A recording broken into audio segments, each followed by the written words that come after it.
frères et sœurs. En passant, les louanges, je veux vraiment les choix. Le choix de tes chants ce matin, c'était vraiment quelque chose, là, considérant le titre du message d'aujourd'hui concernant Jabet et sa prière, élargir ses horizons. Le message de ce matin, il fait un peu une suite à mon dernier message que j'ai apporté lorsque j'ai parlé de Marie et de Marthe. Marie qui a fait le choix, vous vous rappelez, de s'asseoir aux pieds de Jésus et que, selon Jésus, elle a fait vraiment le bon choix, contrairement à Marthe qui s'activait, s'inquiétait beaucoup pour faire les choses et puis qu'elle les faisait souvent par ses propres forces, possiblement.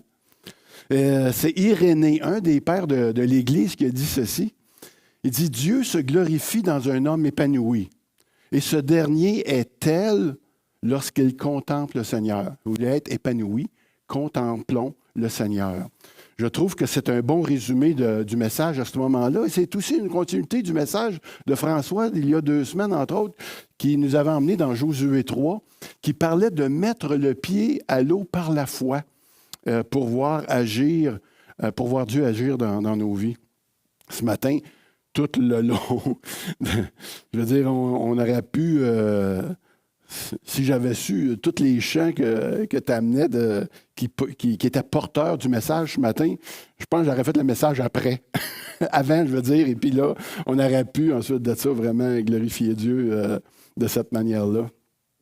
Vous savez, j'ai été très encouragé de voir le nombre important de jeunes hommes et femmes qui se sont engagés dans la cohorte 2.0 au mois d'octobre.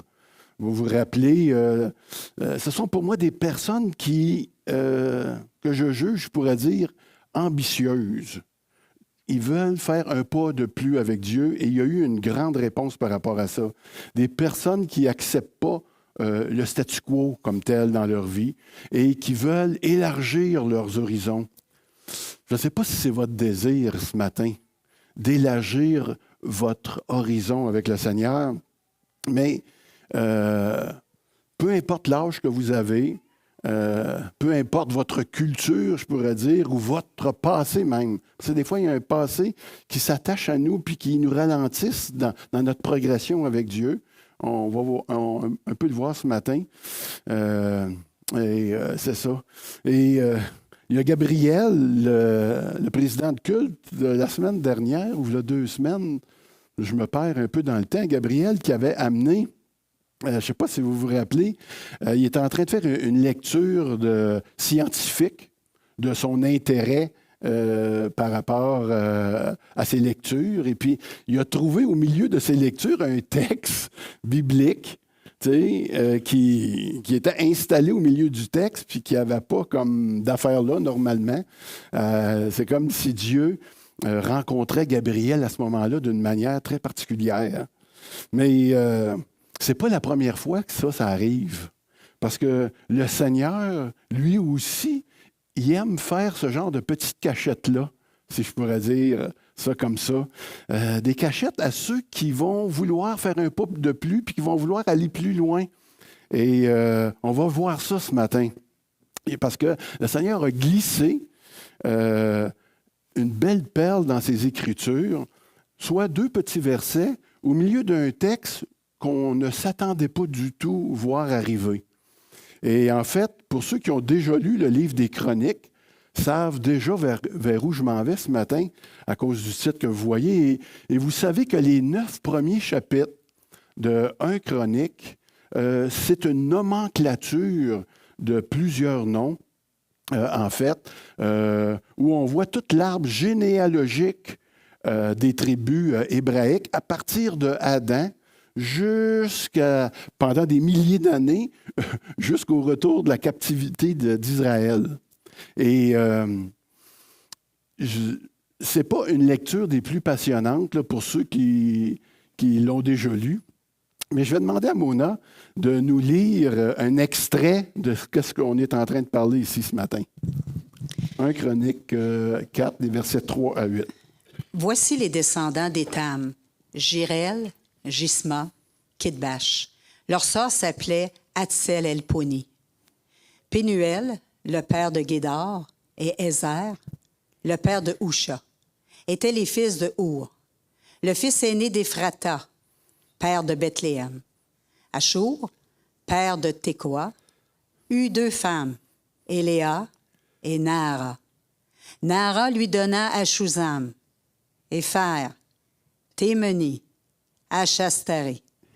Ce sont là les fils de Naara.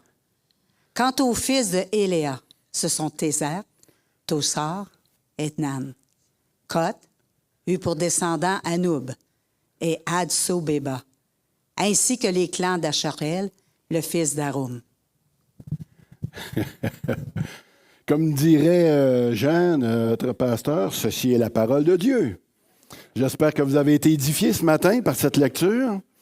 Et vous savez, il y a, il semblerait, parce que je ne les ai pas comptés, mais plus de 500 noms comme ça. On dirait que Mona parlait hébreu ce matin, hein, en lisant tous ces noms-là. C'est une lecture quand même difficile et peut-être pénible, qui peut rebuter peut-être les plus braves d'entre nous là, qui passent à travers la Bible d'une manière systématique puis qui doivent lire ces passages-là comme tels. Mais pour les plus patients, on pourrait dire, d'entre nous, qui vont oser lire la parole jusqu'au bout, ils vont découvrir un trésor qui est enfoui au milieu de ces noms imprononçables, pratiquement. Mais Dieu a déposé ces 2 versets-là au travers d'une nomenclature qui vont nous donner à réfléchir ce matin. Et ces 2 versets-là, laissez-moi juste vous donner un petit peu le contexte de 1 Chronique avant qu'on y aille, mais ou du livre des Chroniques. Les Chroniques, ça ressemble beaucoup à 1 et 2 Samuel ou 1 et 2 Rois. Souvent, on peut retrouver les mêmes informations à l'intérieur de ces livres-là. Mais le livre des Chroniques relate plus le côté spirituel et les autres livres, peut-être plus le côté historique des livres comme tel. Esdras serait celui qui aurait probablement été l'auteur de ces écrits-là. Et il aurait écrit après le retour du peuple de ses 70 ans en exil à Babylone. Le peuple, à ce moment-là, cherchait à se réapproprier les promesses qui lui avaient fait défaut dans le passé. Et puis, des siècles auparavant. Et c'est comme ça qu'on retrouve dans des promesses du style de Deutéronome 28, là. Si je fais un petit résumé de tout ce chapitre-là, c'est le Seigneur qui dit, si vous mettez en pratique les commandements du Seigneur, et si vous obéissez à sa volonté, eh bien, ça va favoriser les circonstances de vos vies, très certainement. Et c'est peut-être un peu vers ça que le peuple cherchait à aller à ce moment-là. Maintenant, on va laisser Mona nous introduire au travers cette histoire, de ce jeune homme qui s'appelle Jabet, ou Yabet. OK. Yabet fut honoré que ses frères. Fut plus honoré que ses frères, excusez. Sa mère l'avait appelé Yabet en disant « C'est parce que je lui ai donné naissance dans la douleur. » Yabet fit appel au Dieu d'Israël en disant « Veuille me bénir et agrandir mon territoire. Que ta main soit avec moi. Préserve-moi du mal, afin que je ne vive pas dans la douleur. » Et Dieu lui accorda ce qu'il avait demandé. Après ces 2 versets-là, ça continue la nomenclature pendant jusqu'au chapitre 10. C'est comme si l'auteur n'avait pas eu le temps d'en dire davantage, ou il n'avait pas eu le temps, et puis il n'avait pas le temps de s'arrêter sur l'histoire. Ça lui a passé une bulle dans la tête, puis là, il nous a parlé de ce monsieur, effectivement. Et c'est là de ce qu'on va parler un petit peu plus ce matin, de ce monsieur Yabet. Yabet, il est né dans la tribu de Juda. Il est devenu un chef renommé de son clan, éventuellement. C'est ce que le premier verset nous dit. Il a fait une prière que Dieu a honorée, une prière qui a changé sa vie. Son histoire avait néanmoins mal commencé. parce qu'il a reçu le nom de Yabet. Et Yabet, ça veut dire, c'est un nom hébreu qui veut dire douleur ou souffrance.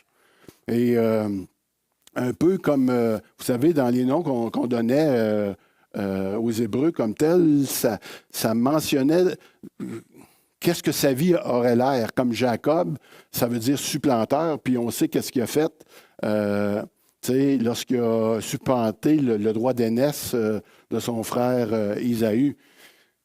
Aussi, Salomon, ça veut dire paix. Et c'est le premier roi, ou le seul roi même qui a pu vivre sans faire la guerre, donc dans la paix.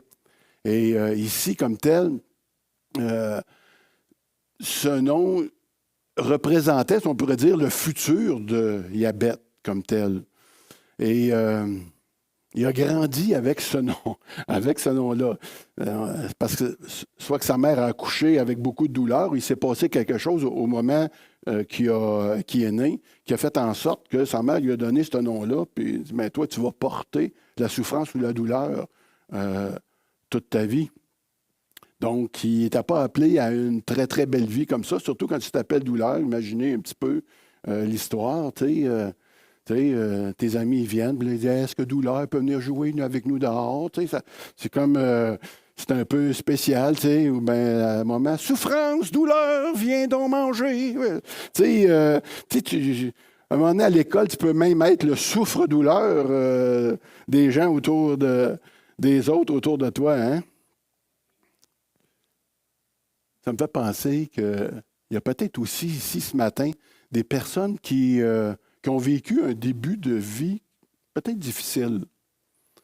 Certains peuvent ne pas avoir connu leurs parents biologiques, possiblement parce qu'ils ont été délaissés à cause de circonstances particulières.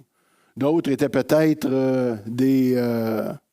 des mal-aimés, on pourrait dire, ou des enfants qui ont vécu dans des foyers où manquait d'amour, ou même qui pouvaient avoir de la violence.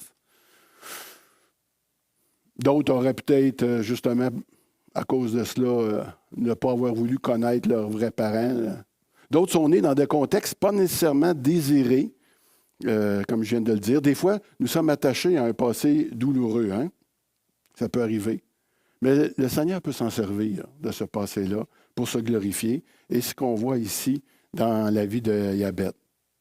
Quelles que soient les circonstances pénibles ce matin de ton passé, Dieu peut en changer les choses pour te donner peut-être plus d'honneur. On lit qu'il a été plus honoré que ses frères. Il a eu un statut quand même particulier d'influence et beaucoup plus grande. Dans la prière qu'on va voir ce matin, c'est la prière que Yabet a faite. On va voir 4 quêtes qu'on va regarder ensemble un peu plus près. La première ici. Yabet fit appel au Dieu d'Israël en disant « Veuille me bénir ». C'est la première chose qu'il dit ici. Yabet demande à Dieu de le bénir. On entend souvent ce mot-là, bénédiction, hein? Ou que le Seigneur te bénisse. Lorsqu'on éternue, on dit God bless des fois ou à tes souhaits. Le terme bénir devient souvent, dans notre langage, peut-être de plus en plus, peut-être dilué. Et c'est comme si on disait passe une belle journée, que le Seigneur te bénisse. À première lecture, on pourrait penser que Yabet demande à Dieu la prospérité en demandant de le bénir. Mais il ne dit pas à Dieu la sorte de bénédiction qu'il veut. Il ne dit pas à Dieu non plus comment Dieu doit le bénir. Il dit juste « bénis-moi ». En d'autres mots, il dit « donne-moi ce que tu veux bien me donner ». C'est intéressant. Je vais m'en remettre à ta volonté et puis à tout ton amour. À partir de là, tous les autres besoins, quand on fait ce genre de prière-là, tous les autres besoins, ils deviennent comme secondaires. Le meilleur moyen pour être béni c'est de chercher à accomplir la volonté de Dieu en priant d'un cœur sincère. En tout cas, c'est l'exemple que cette prière-là nous laisse ici. C'est ce que fait Yabet, lui. Il s'adresse à Dieu, il sait à qui il s'adresse, un Dieu vivant, véritable. le seul qui puisse entendre nos prières, encore une fois, et y répondre. On peut facilement supposer que Yabeth veut recevoir tout ce qui va pouvoir glorifier le nom de Dieu. La première chose. La deuxième requête de Yabeth, c'est d'agrandir son territoire ou d'étendre ses limites. Je viens juste de vous dire que Yabeth n'a rien demandé, mais là, tout d'un coup, il demande. On dirait qu'il demande pour lui d'étendre ses limites ou de lui donner plus de territoire. Qu'est-ce que ça veut dire à prime abord? On pourrait penser qu'il s'agit d'une prière égoïste. Une prière comme on peut en faire des fois, pour la santé, la prospérité. D'ailleurs, certains prédicateurs, on ne se le cachera pas, se sont servis de ces deux versets-là pour promouvoir cet évangile de prospérité. C'est-à-dire, demande à Dieu la santé, la richesse, puis il va te la donner. Il l'a fait à Jabeth. Mais je ne crois pas que ces deux versets-là ont été mis à l'intérieur de la Bible pour promouvoir une hérésie. En fait, cette prière dépasse de beaucoup une prière qui est égocentrique. Dans l'Antiquité, élargir ses limites ou agrandir son territoire, obtenir plus de terre ou de responsabilité ou de pouvoir, c'était dans le but que le Seigneur nous donne une plus grande part dans le plan de Dieu pour Israël. C'était dans ce sens-là. Les gens, là, quand ils priaient, ils pensaient à voir le peuple d'Israël progresser, grandir. Ils faisaient une prière, ici, Yabeth, parce que là, on est en train de parler qu'il faisait partie du clan de Juda, et puis à quelque part, il voulait voir ça, puis lui, il voulait prendre part à ça. Pour nous, aujourd'hui, ça pourrait correspondre à quoi? Est-ce que le Seigneur nous donne des villes? Que le Seigneur nous donne des villages dans lesquels on va pouvoir implanter des églises? Comme ça s'est déjà fait ici en grande pompe, que je pourrais dire, que le Seigneur nous donne de la nourriture de plus en plus pour qu'on puisse la distribuer aux pauvres, à ceux qui en ont besoin, qui nous donne des dons de libéralité de plus en plus pour qu'on puisse contribuer à étendre son royaume. Je pense que c'est ce genre de prière-là que le Seigneur pourrait vouloir entendre, et c'est une prière qu'on pourrait dire ici noble. C'est pour ça que le Seigneur y a répondu à sa prière. Le Seigneur ne travaille pas nécessairement juste pour nous, de nous voir devenir beaux et riches et populaires. Je ne sais pas si c'est ton désir ce matin, d'avoir plus d'influence, plus de responsabilité, plus d'occasion de contribuer au plan de Dieu.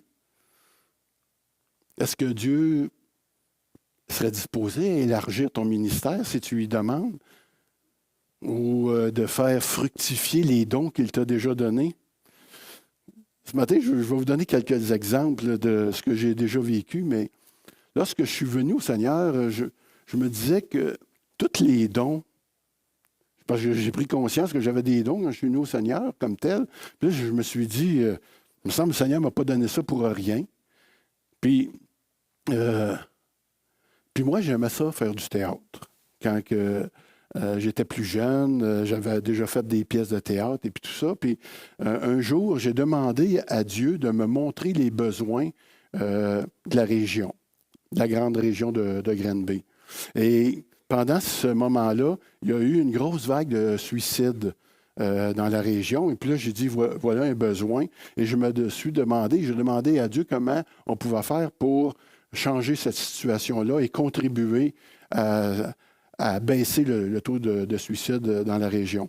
Fait que le Seigneur m'a mis à cœur d'écrire une pièce de théâtre qui s'est écrite en dedans de 3 semaines. La pièce de théâtre, peut-être qu'il y en a qui l'ont déjà entendu parler, ça s'appelait « Je suis Sid ». Sid, avec C-I-D-E, c'est le personnage principal de la pièce, s'appelait Sid, puis on le voyait à différents âges. C'est une pièce que Dieu a permis d'élargir à travers toute la grande région où ce qu'on a présenté, qu'on on travaillait avec la prévention suicide à ce moment-là, pour ramasser des fonds. On l'a présenté dans différents PAE et dans différents endroits. C'est une pièce qui était... après la pièce, là, les gens pouvaient poser des questions parce qu'on présentait l'Évangile naturellement au travers de cette pièce de théâtre-là, qui nous a emmenés dans toutes les émotions. Et puis, ça avait fait... le Seigneur avait vraiment posé sa main à ce moment-là. Il avait fait la même chose avec le personnage que j'avais créé à l'époque. Parce qu'un directeur d'école m'avait demandé d'apporter la parole aux enfants, puis je cherchais un moyen de le faire d'une manière originale, puis c'est là que j'ai créé le capitaine plein de trucs. Et là, le capitaine plein de trucs, il devait faire une fois, aller à l'école pour présenter la parole comme telle. Et puis, le Seigneur a développé ce personnage-là. Il nous a emmenés dans les CHSLD, il nous a emmenés à la télévision communautaire. Il a fait des choses extraordinaires. C'est lui qui a promu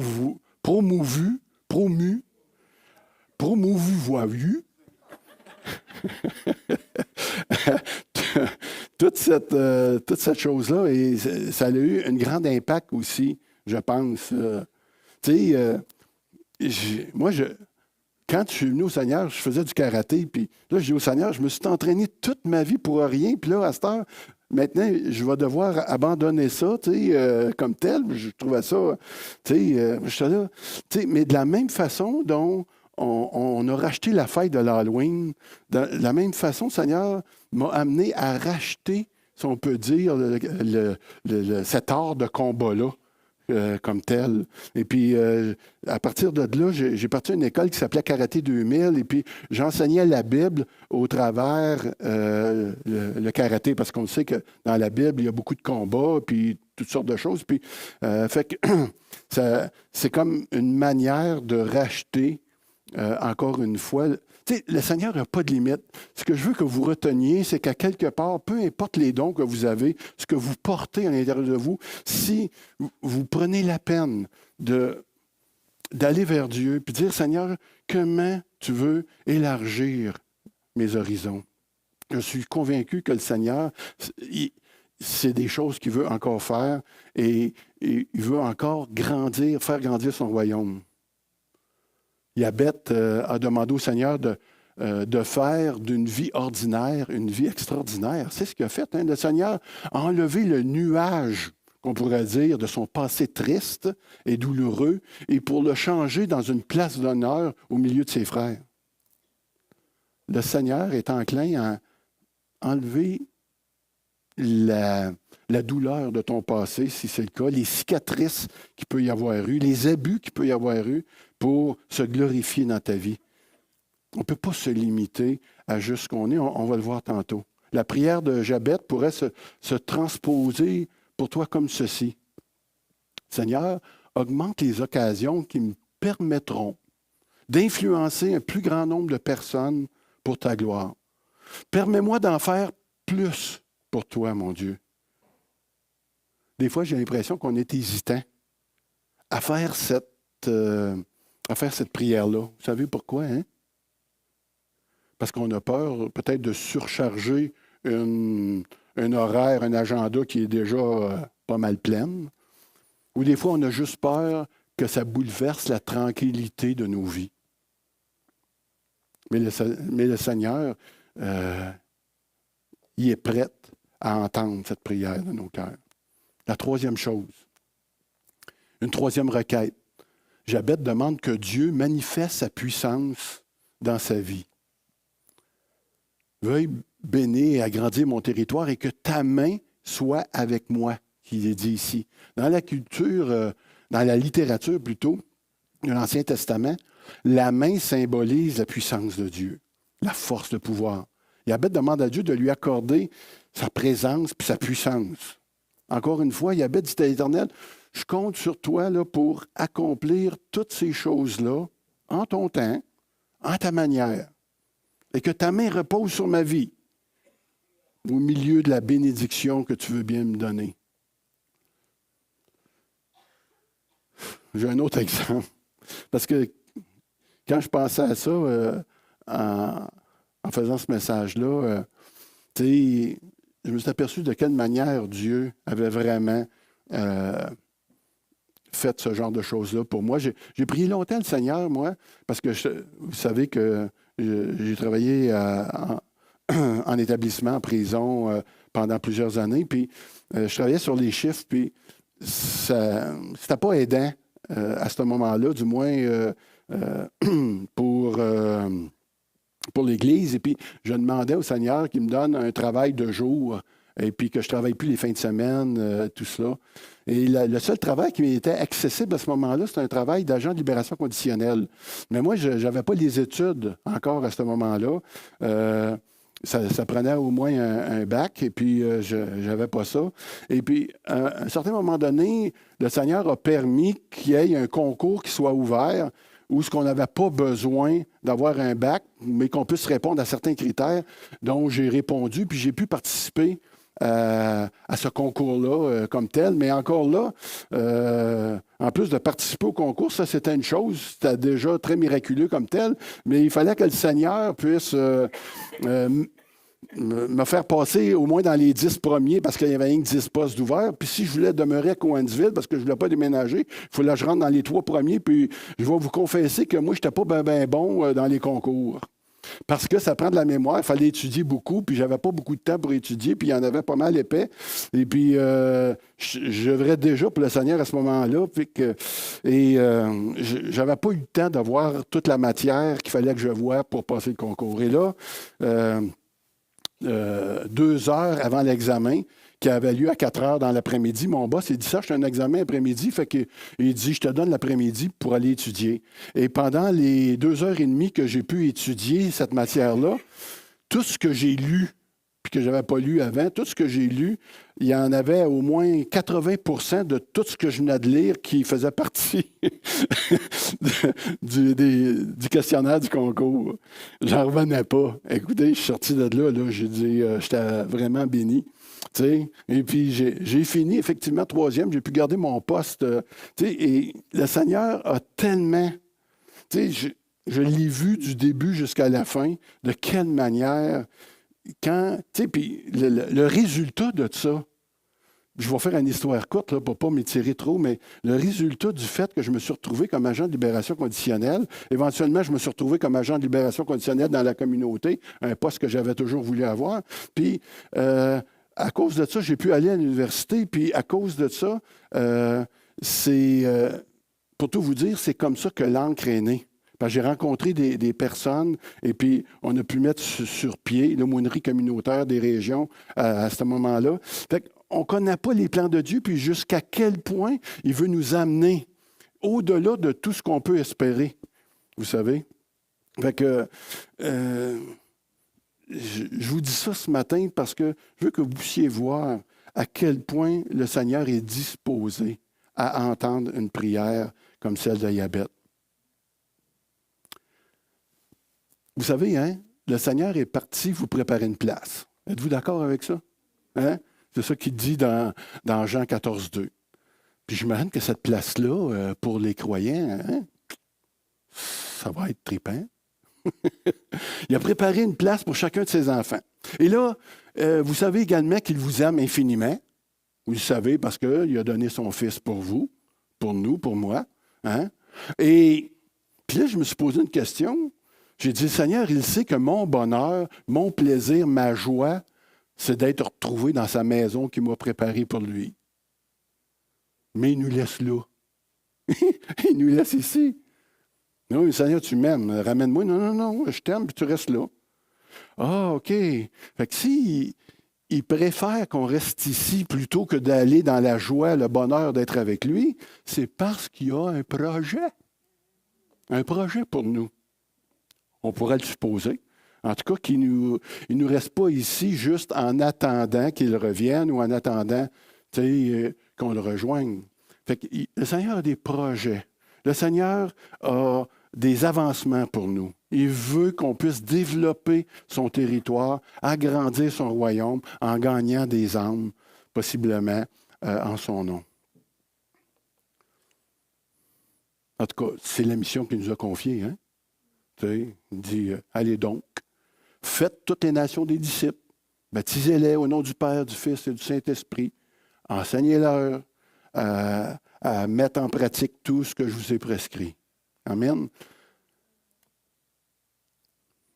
La quatrième requête, c'est Jabet demande la protection de Dieu. Délivre-moi des chaînes de mon passé et ouvre devant moi un avenir grand et glorieux ici. Préserve-moi de tout mal.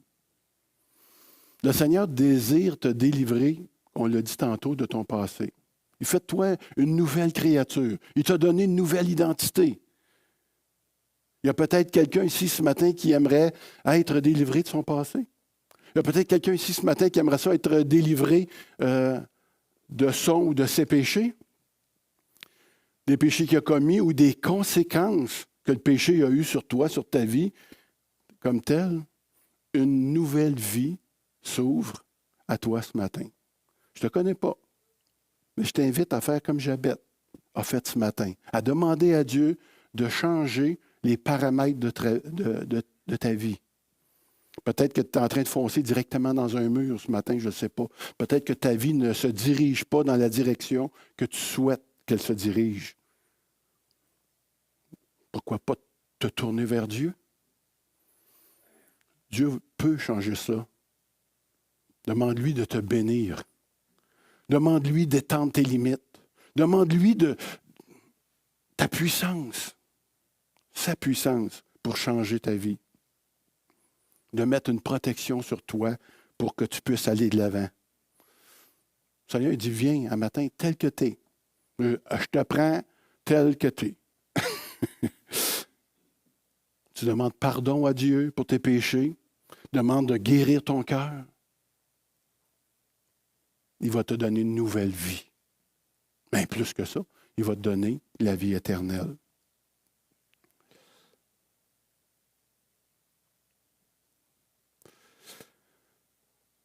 Ce genre de prière-là, le Seigneur aime ça répondre. Ici, on dit que Dieu lui accorda tout ce qu'il désirait, dans le bon sens du terme.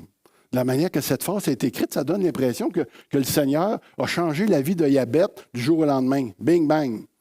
Je ne suis pas certain que ça s'est fait aussi instantanément que ça. Je pense que des fois, ça aurait peut-être pu arriver, miraculeusement, bing, bang. Mais Dieu agit davantage souverainement au travers des interventions humaines dans les circonstances quotidiennes de ta vie. On ne s'en aperçoit pas toujours. Des fois, c'est évident. Des fois, il est en train de faire une œuvre au travers nos vies. Jabet a fini par prospérer, oui, mais non pas du jour au lendemain, possiblement. Il a été guidé, il a été protégé. Il a été fortifié dans sa foi au travers des échecs, au travers les réussites, des succès. Puis Dieu a fini par lui accorder ce qu'il avait demandé. Il y a quelqu'un, quand on parlait de ça cette semaine, un des pasteurs il dit ça, j'ai l'impression que Jabet, il peut être aussi une espèce d'archétype, c'est-à-dire une ressemblance étrange avec Jésus. Christ, on peut penser on le sait que c'est un homme qui n'attirait pas les regards dans le livre d'Ésaïe, qui était considéré comme un homme de douleur aussi, effectivement. Dans le jardin, qu'est-ce qu'il a fait, le Seigneur? Il a invoqué son Père. Et son Père, qu'est-ce qu'il a fait? Il a étendu ses limites. C'est l'exemple. Christ est l'exemple de qu'est-ce qu'on peut, vers où on peut aller.